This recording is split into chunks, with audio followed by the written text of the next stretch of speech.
পশ্চিমবাংলায় যেখানে একজন নারী ধর্ষণ হলে সেখান থেকে তার মূল্য ধার্য করে দেওয়া হয়। বেকারদের মুখ বন্ধ করে রাখার জন্য বর্তমানে যে যুবসাথী চালু করছে, সেই যুবসাথী টাকাটা পর্যন্ত এরা বিভিন্ন ভাবে মানে অসৎ উপায়ে উপার্জন করে তারপরে আজকে যুবকদের মুখ বন্ধ করার জন্য, যাতে ওরা চাকরি না চায়, তার জন্য আজকে ১,৫০০ টাকা গুঁজে দিচ্ছে।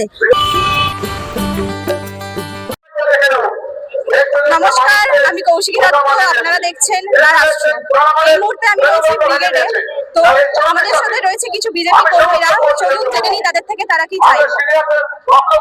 আপনারা কোথা থেকে এসেছেন? আমি উত্তর দমদম থেকে। আজকে যে পরিবর্তন যাত্রা এখানে হচ্ছে, আপনারা কি চাইছেন? পরিবর্তন চাই। কেন চাইছেন? এই দুর্নীতির জন্য আমরা পরিবর্তন চাইছি, কারণ আমরা যখন এই মমতা বন্দ্যোপাধ্যায় পশ্চিমবঙ্গের মুখ্যমন্ত্রী হয়েছি, তখন আমরা ভেবেছিলাম হয়তো পশ্চিমবাংলার নারী স্বাধীনতায় নারীরা সব দিক থেকে এগিয়ে থাকবে, কিন্তু বর্তমানে আমরা দেখতে পাচ্ছি যে নারীরা সব দিক থেকে পিছিয়ে পড়েছে। এই পশ্চিমবাংলায় যেখানে একজন নারী ধর্ষণ হলে সেখান থেকে তার মূল্য ধার্য করে দেওয়া হয়। এখানে নারীরা রাত বেরাতে কোনো সময় স্বাধীনভাবে চলাফেরা করতে পারে না। এখানে আপনারা দেখেছেন নিশ্চয় যে কিছুদিন আগে আরজি কর কাণ্ডে যে অভয়ার মতো একজন মেধাবী ডাক্তার, তাকে কিভাবে এই তৃণমূল সরকার একদম মানে শেষ করে দিল। কারণ এখানে নারীরা অন্যায়ের বিরুদ্ধে প্রতিবাদ করতে পারে না এবং নারীরা স্বাধীনভাবে চলাফেরা করতে পারে না। আপনারা নিশ্চয়ই সন্দেশখালীতেও দেখেছেন, পিঠে পুলি পাড়ানোর জন্য নারীদের ডেকে নেওয়া হয় এবং তাদের মানে যথেষ্ট ভাবে অপমান করা হয়। প্রতিবাদ করতে গেলে তাদের একদম মানে শেষ করে দেওয়া হয়। এছাড়াও পশ্চিমবাংলার আজ যেই অবস্থা, সারা ভারতবর্ষের মধ্যে সবচেয়ে পিছিয়ে পড়া একটা রাজ্যের মধ্যে পড়ে রয়েছে। পশ্চিমবাংলার অর্থনীতি একদম ধূলিসাৎ হয়ে গেছে। তাই আমরা সবকিছু নিয়ে পরিবর্তনের দাবিতে আমরা চাই যে বিজেপি সরকার পশ্চিমবাংলায় আসুক, এবং বিজেপি সরকার পশ্চিমবাংলায় আসলে আমরা সব দিক থেকে সুরক্ষিত থাকবো, এটা আশা রাখছি। এবং পশ্চিমবাংলার যে বেকার সমস্যা, আজকে পশ্চিমবাংলা থেকে প্রচুর পরিযায়ী শ্রমিক এবং মেধাবী স্টুডেন্টরা যে বিদেশ চলে যাচ্ছে, এটা আশা করি বিজেপি সরকার আসলে হবে না।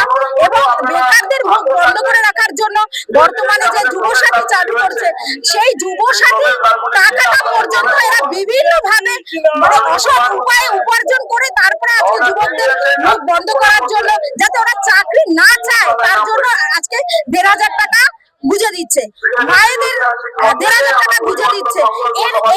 এই টাকা আমরা চাই না।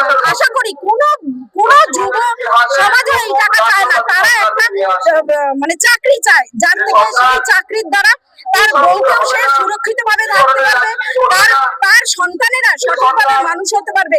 একজন বাবা নিশ্চয়ই চায় না আমার মেয়ে লক্ষ্মীর ভান্ডার চায়। একজন সঠিক স্বামী যদি যথেষ্ট পরিমাণে উপার্জন করে, সে চায় না আমার বউ লক্ষ্মীর ভান্ডার পায়। এছাড়াও বর্তমানে জায়গায় জায়গায় অনৈতিক ভাবে ট্রাফিকটা দাঁড় করিয়ে রেখে যেইভাবে চাঁদা আদায় করছে, ইলেকট্রিকের বিল বাড়িয়ে দিচ্ছে, এই সব টাকা নিয়েই তারা যুবসাথী লক্ষ্মীর ভান্ডার দিচ্ছে।